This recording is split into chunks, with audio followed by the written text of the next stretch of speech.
आणि थेट आपण आता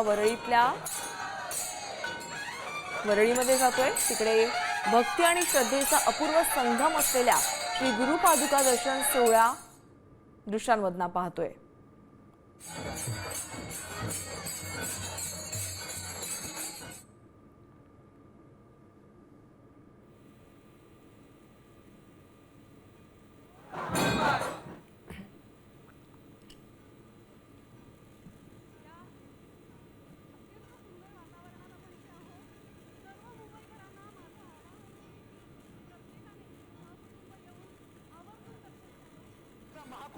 या भक्तिमय कार्यक्रमाचं आयोजन जे आहे ते या ठिकाणी करण्यात आलेलं आहे। आपण या ठिकाणी बघतोय की भक्तिमय वातावरण जे आहे ते वरळी डोम या ठिकाणी पार पडत आहे। तब्बल 21 संतांच्या पादुका ज्या आहेत त्या या ठिकाणी आणण्यात आलेल्या आहेत आणि भाविकांना ज्या आहे त्या या पादुकांचं दर्शन जे आहे ते एकाच ठिकाणी एकाच मंचावरती जे आहे ते घेता येणार आहे।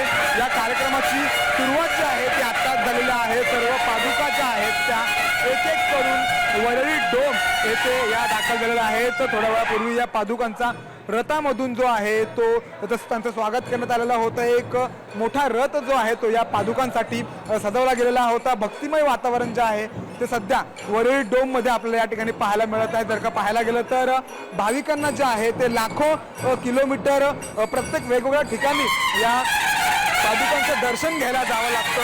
मात्र सकाळ परिवारातर्फे हा जो कार्यक्रम आयोजित केला जातो या कार्यक्रमामुळेच या भाविकांना जे आहे ते या पादुकांचं दर्शन जे आहे ते एकाच ठिकाणी एकाच व्यासपीठावरती करायला मिळतं। आपण बघतोय की टाळ मृदुगांच्या जयघोषामध्ये या पादुकांचं संतांच्या पादुकांचं जे आहे ते या ठिकाणी आगमन झालेलं आहे आणि आज आणि उद्या या पादुकांचं जे आहे ते दर्शन भाविकांना करता येणार आहे। 2 दिवस भाविक जे आहेत ते वरळी डोम मध्ये येतात आणि या ठिकाणी या पादुकांचं दर्शन घेतात।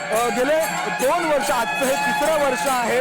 गेले 3 वर्ष, गेले 2 वर्ष हा जो कार्यक्रम आहे भक्तीचा महासागर तो सकाळ परिवार जे आहे ते आयोजित करतं आणि या वरळी डोम मध्ये जे आहे ते अनेक भक्त जे आहेत ते या ठिकाणी येतात आणि या 21 संतांच्या पादुकांचं जे आहे ते दर्शन घेतात। 2 दिवस जे आहे ते या ठिकाणी संपूर्ण भक्तिमय